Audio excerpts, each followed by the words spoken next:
Sobian. Sobian. Maka kita ada. Saya rasa diskusi ini sudah berjalan dengan baik dan teman-teman mulai berpikir bagaimana nih amal ibadah kita dalam ke depan gitu. Dan teman-teman dari apa yang teman-teman sampaikan tadi, apa ya?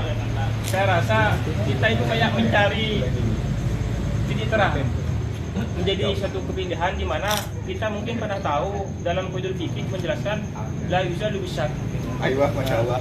Nah, keraguan kita bisa karena yakin kita bisa karena keraguan. Nah, di sini saya mungkin teman-teman masih apa ya? Ada keraguan di situ. Tadi disampaikan bahwa amal saya selama bulan Ramadan nanti terima atau tidak. Nah, kembali kepada awal, kita yakin tidak dengan kita ibadah, berarti kita sudah yakin dan pedoman kita adalah Rasulullah. Nah, Rasulullah yang menghantarkan ilmu itu kepada kita. Nah, itulah kita mulai yakin mau ikut puasa atau tidak, karena ustadznya kita adalah Rasulullah, panutan kita. Nah, kalau kita sudah hal lain, pastilah kita akan merasa kita ragu nih. Karena merasa kita ibadah terima enggak ya, akhirnya itu menjadi tekton bagi diri kita.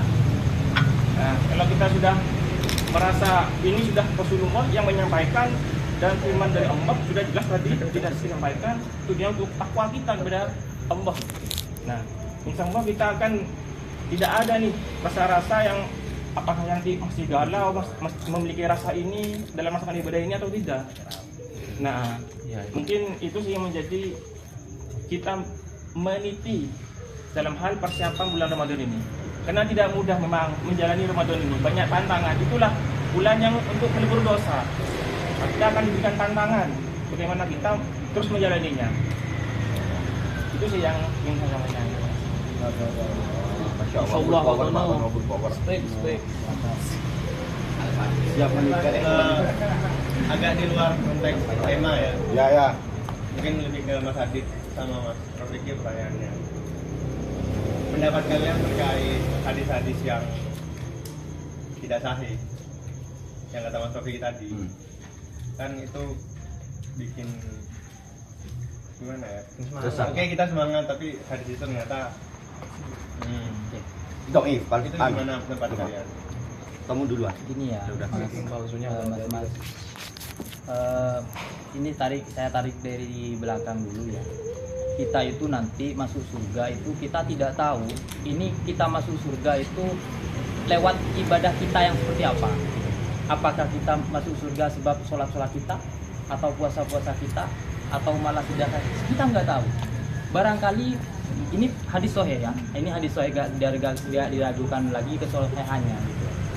Ada seorang wanita pelacur yang meminumkan air kepada anjing yang sedang haus. Nah, sebab meminumkan air ke anjing yang sedang kehausan ini bisa menyebabkan si pelacur ini masuk surga. Masya Allah. Dengan amal yang mungkin sedikit.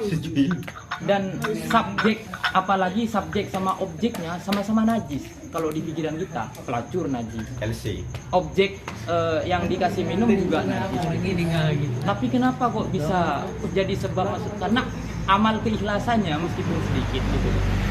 Jadi kita nggak bisa tahu gitu, nggak bisa aku rajin puasa, aku sholatku ini mapan, berarti aku masuk surga nanti karena sholat. Nggak bisa gitu. Itu urusan yang di atas gitu. Nah, berkaitan dengan itu dengan Mas Koko yang double G. kalau misal ada hadis doif, hadis sahih, memang banyak Mas versi-versi hadis dan dijelaskan di dalam kitab itu apa Mustalahul Hadis yang menceritakan tentang perawi-perawi hadis seperti itu. Yang sahih, yang paten sahih ya Bukhari Muslim lah gitu. Yang di bawahnya ada Hasan, ada Mungkoti dan lain sebagainya gitu-gitu. Nah, selama itu baik gitu. Selama itu baik, kita amal keikhlasan itu tidak dilihat dari seberapa kuat kita mengamalkan hadis ini sahih atau intinya keikhlasan itu tidak bicara seperti itu Mas. Ibadah kita ini berkaitan dengan ibadah kita gitu. Jadi kita misal kayak tadi ya, kayak hadis yang bahagia tadi gitu. Itu kan saya baca di Duratun Nasihin ya, kitab Duratun Nasihin. Dan itu langsung qalan Nabi sallallahu alaihi wasallam seperti itu. Man farrohah dan ila akhirin hadis gitu. Saya baca di situ dan diriwayatkan oleh Imam Ahmad seperti itu. Dan Imam Ahmad ini kebanyakan hadisnya hasan, gak nyampe ke taraf sahih seperti itu. Cuman kalau kita mengamalkan dengan keimanan dan keikhlasan, bisa jadi itu yang dinilai oleh Allah Subhanahu wa taala tanpa melihat konteks hadisnya itu dhaif atau enggak seperti itu. Jadi boten nopo-nopo. Boten nopo-nopo.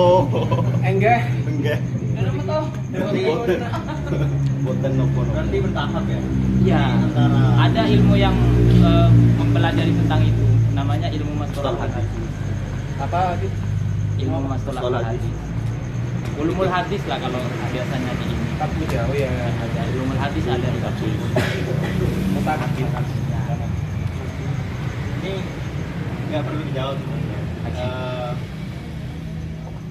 Apa namanya, terkait hadis yang seorang pelacur tadi Ya. itu